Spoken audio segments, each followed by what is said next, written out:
Acteurs généreux de la vie est une rubrique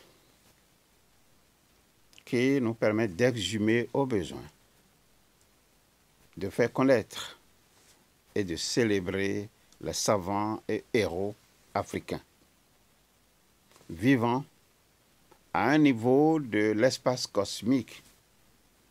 Nous allons les célébrer pour leurs œuvres et leur combat pour une vie heureuse sur la terre.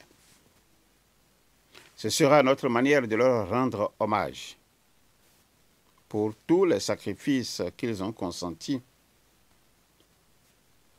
sacrifices qui s'inscrivent en lettres d'or dans l'annale de la restauration des valeurs humaines. Devant la mémoire de chacun, nous nous inclinons sagement. Je voudrais vous inviter pour ce numéro à suivre le discours de Patrice Lumumba à la cérémonie de l'indépendance congolaise, Léopoldville, le 30 juin 1960. Et Congolaises,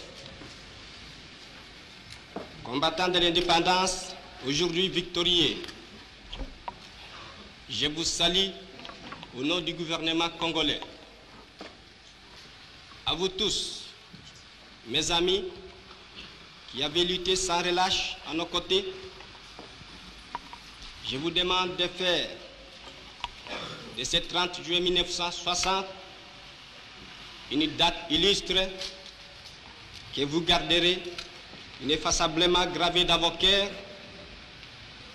une date dont vous enseignerez avec fierté la signification à vos enfants, pour que ceux-ci, à leur tour, fassent connaître à leurs fils et à leurs petits-fils l'histoire glorieuse de notre lutte pour la liberté.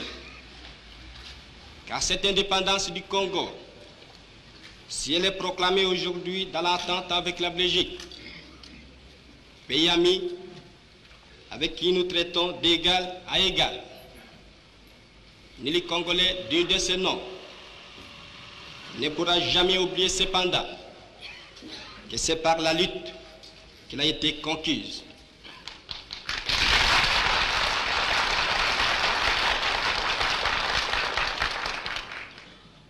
Une lutte de tous les jours, une lutte ardente et idéaliste, une lutte dans laquelle nous n'avons mélangé ni nos forces, ni nos privations, ni nos souffrances, ni notre sang.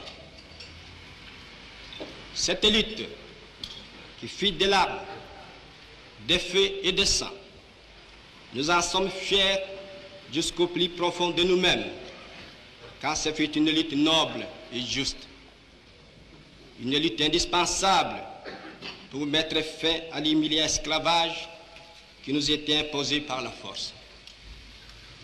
Ce qui fit notre sort à 80 ans du régime colonialiste, nos blessures sont trop fraîches et trop douloureuses encore pour que nous puissions les chasser de notre mémoire.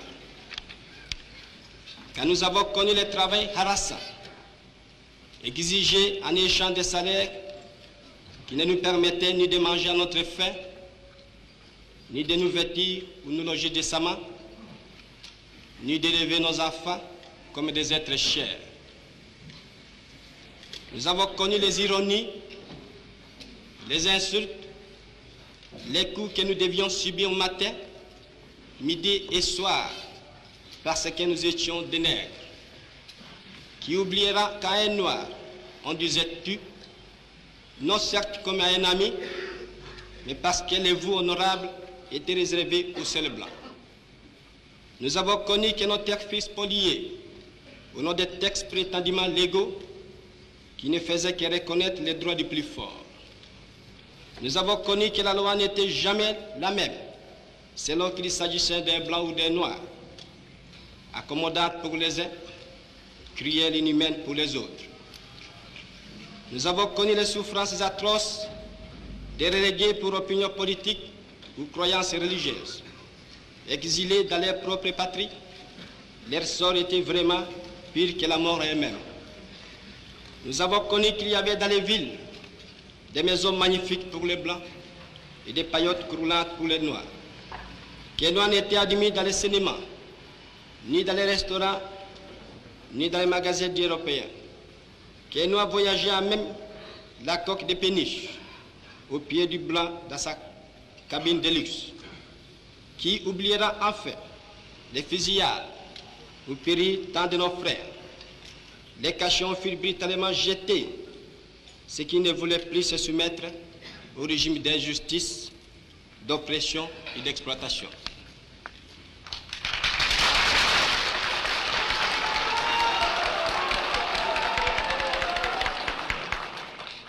Tout cela, mes frères, nous en avons profondément souffert. Mais tout cela aussi, nous que les votes de vos représentants élus a agréé pour diriger notre cher pays, nous qui avons souffert dans notre corps et dans notre quai de l'oppression colonialiste, nous vous le disons, tout cela est désormais fini. La République du Congo a été proclamée et notre cher pays est maintenant entre les mains de ses propres enfants. Ensemble, mes frères, mes sœurs, nous allons commencer une nouvelle lutte sublime qui va mener notre pays à la paix, à la prospérité et à la grandeur. Nous allons établir ensemble la justice sociale et assurer que chacun reçoive la juste rémunération de son travail.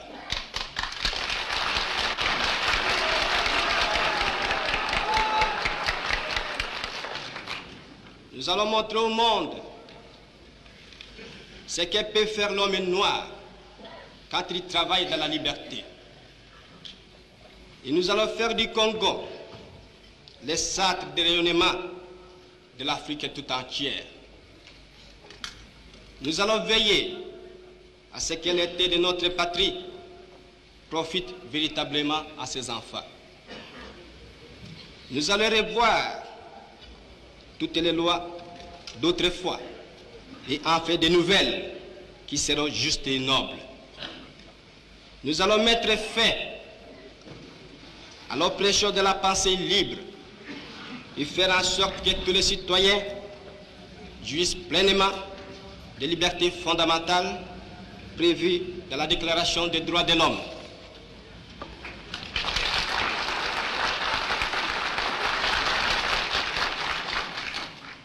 Nous allons supprimer efficacement toute discrimination, quelle qu'elle soit, et donner à chacun la juste place que lui vaudra sa dignité humaine, son travail et son dévouement au pays. Nous allons faire régner non pas la paix des fusils et des baïonnettes, mais la paix des cœurs et de bonne volonté.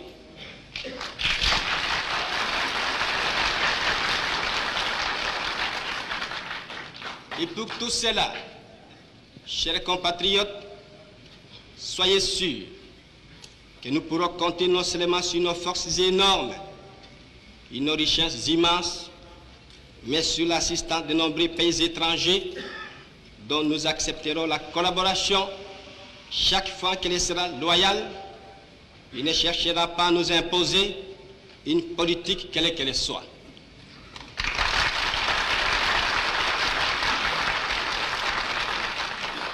Dans ces domaines, la Belgique,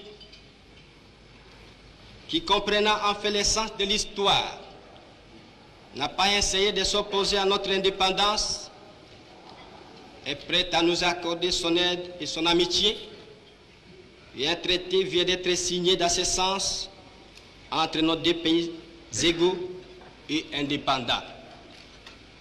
Cette coopération, j'en suis sûr, sera profitable ou des pays.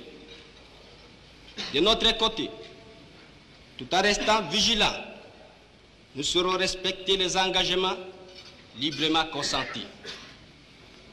Ainsi, tant à l'intérieur qu'à l'extérieur, les Congos nouveaux, notre chère République, que mon gouvernement va créer, sera un pays riche, libre et prospère. Mais pour que nous arrivions sans retard à ce but, vous tous, législateurs et citoyens congolais, je vous demande de m'aider de toutes vos forces. Je vous demande à tous d'oublier les querelles tribales qui nous épuisent, qui risquent de nous faire mépriser à l'étranger. Je demande à la minorité parlementaire d'aider mon gouvernement par une opposition constructive et de rester strictement dans les voies légales et démocratiques. Je vous demande à tous de ne reculer devant aucun sacrifice pour assurer la réussite de notre grandiose entreprise. Je vous demande enfin de respecter inconditionnellement la vie et les biens de vos concitoyens et des étrangers établis dans notre pays. Si la conduite de ces étrangers laisse à désirer, notre justice sera prompte à les expulser du territoire de la République. Si par contre leur conduite est bonne, il faut les laisser en paix, car eux aussi travaillent à la prospérité de notre pays.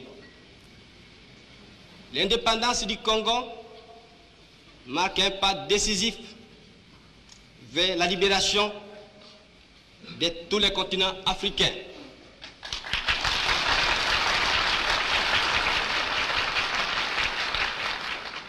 Voilà, si, Excellences, Mesdames, Messieurs, chers compatriotes, mes frères d'Arras, mes frères de lutte, ce que j'ai voulu vous dire au nom du gouvernement en ce jour magnifique de notre indépendance complète et souveraine.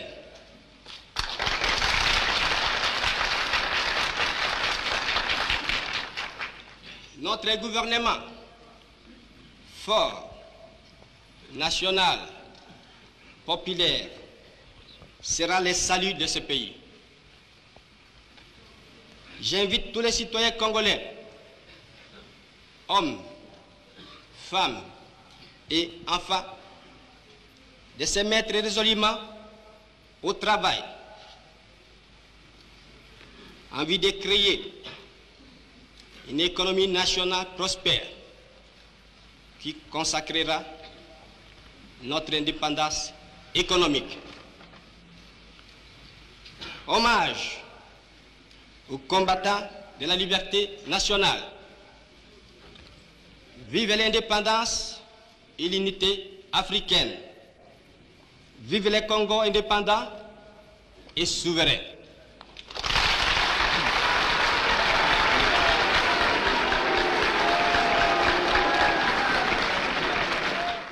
Nous reviendrons très prochainement sur quelques autres séquences de la vie de ce héros africain, ce héros qui continue d'inspirer nombre d'hommes de par le monde, ces hommes épris de paix et de justice sociale.